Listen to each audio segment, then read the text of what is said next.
Hi ladies, I'm Samantha Jacobs. I'm a licensed acupuncturist located in Ridgefield, Connecticut. And today is video number 2 on the journey of infertility and stress.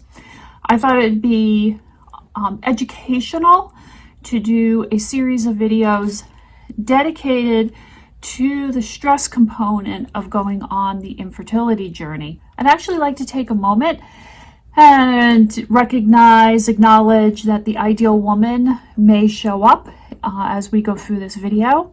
And you know she's showing up because she's probably going to make statements like, I should get stress out of my life.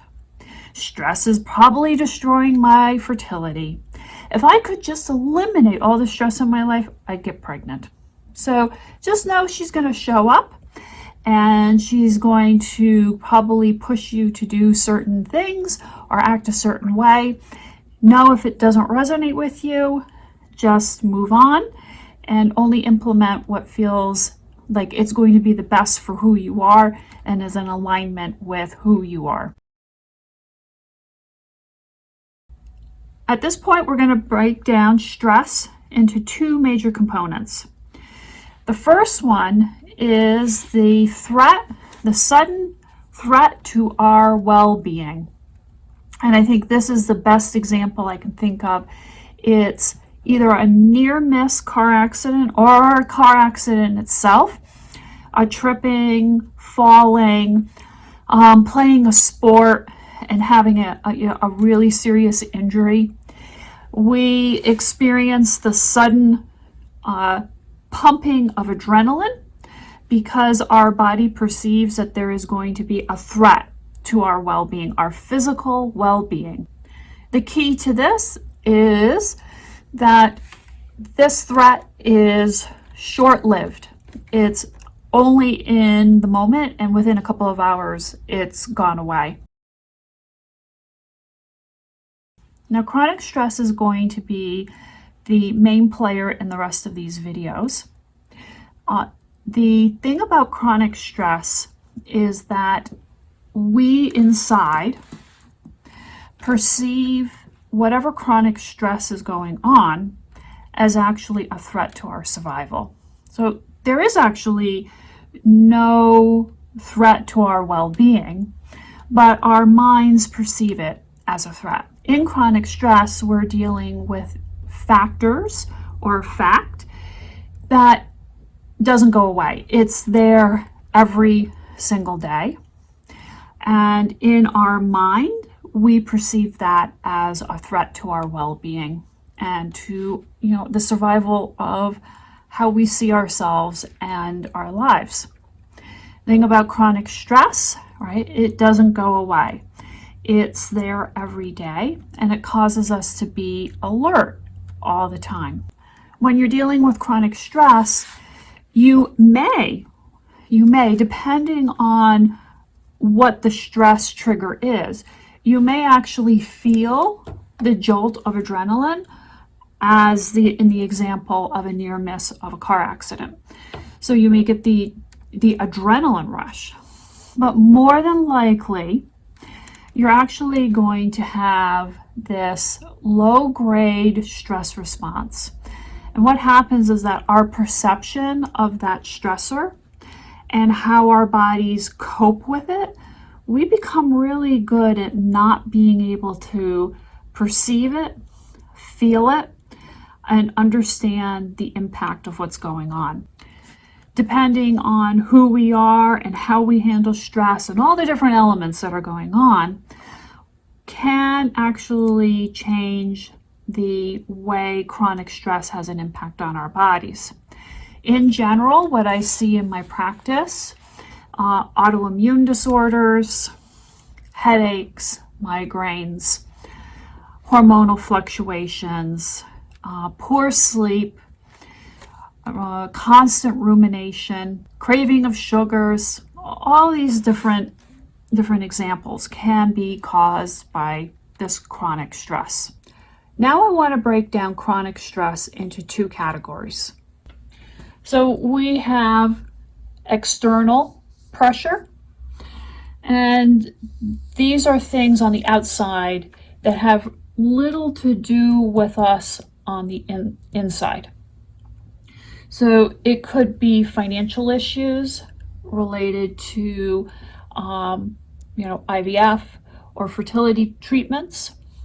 We could have work stress, and that can manifest in a lot of different ways, but it could be the company that you're working for is really inflexible about allowing time off for scheduling for fertility treatments. You could be finding that your peers or your family, that there's not really good support on their end. You may have like a family member who's saying to you, you just need to relax. There can be environmental issues. Those can be things like mold and allergens, your diet. There are things that you're exposed to from the outside. We have this one I put up here because I see it really commonly: poor sleep.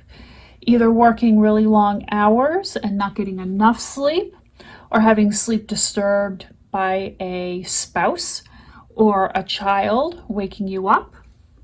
There could be family pressure. Some women feel a tremendous amount of pressure coming from their family to have this baby. And then on top of it, like, the family doesn't know you're going through this journey. And then there's social pressure, right? You're on Facebook and you see happy, smiling women with babies. You're looking in magazines and seeing the family sitting in the kitchen with their children. So these are pressures that are coming from the outside. Now we have internal pressure. So internal pressure is really related to who we are inside. To give you some examples, we have genetics.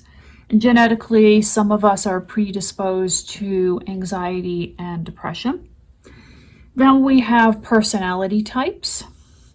There are some women who can really handle stress very well. And then there's other women who actually have a hard time and have a tremendous amount of anxiety.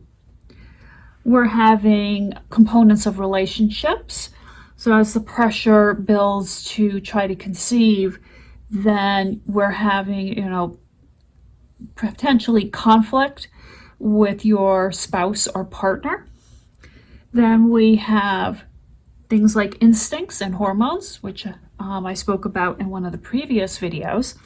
And so you have your hormones triggering a part of your brain that is driving you, right? It wants us to reproduce. Then we have things like self-esteem, this is a big one I see in my practice. One of the components I see a lot of is feeling that your body is broken or failing, that somehow you've done something wrong for yourself. Another thing I see commonly is, as women, we're really not taught how to cope with stress. How do we cope with our mind and our body in these really difficult situations? I've done a lot of research. Now, the research is inconclusive to what stress does to fertility. With animal studies, they can find a tie-in between stress and fertility, but when it comes to humans, we're not so clear. And I think the key to understanding stress and how it affects us is that there's a layering issue that goes on. So, to use an example, you may lean towards anxiety, and then you may never have ever had to deal with something so difficult. So your footing and being able to cope isn't so good. And then you're working for a company that is not flexible in helping you figure out how to do scheduling to go for monitoring for IVF. And then, you have family that's not, able to help you cope. And these layering issues go on, and every woman is different. And I think that's the reason why research studies don't work well, because we're so varied in how we respond to stress and what triggers us. Now, I found a really interesting quote on the internet, which I think helps us understand this dynamic. What can be said? There are 3 levels of relationships that exist in the fertility journey. We have 1, we have internal and external stress that may lead to fertility problems, right? So we may have a lack of sleep. We may be genetically disposed to anxiety. And then we can add in that we don't have really good coping skills, and the constant pumping of stress hormones actually changes our fertility. We have number 2, internal and external stressors may result from the diagnosis of infertile. So we have this outside source who is telling us internally we are infertile, and then it's potentially triggering us internally. And now that source of that diagnosis starts to create this dynamic, right? So suddenly you got work stress because now you're going to be doing IVF because you've been diagnosed. And then we have the internal parts of feeling like, am I broken? 3, fertility problems and internal and external stress may have a reciprocal relationship and impact feed upon each other. And we say may, right? Because every woman is going to be so varied. It depends on her journey and her health, how all of this is going to feed back upon each other. In the end, it is a part of the journey, and it is potentially something that's impacting our fertility, or if anything, it's impacting mostly our quality of health. I appreciate you listening. If you have any questions or comments or ideas, please post. The next video, I'm going to be talking about the idea of a potential threat and exploring what that means on the infertility journey. So I will see you for the next video. Thanks for listening. Bye.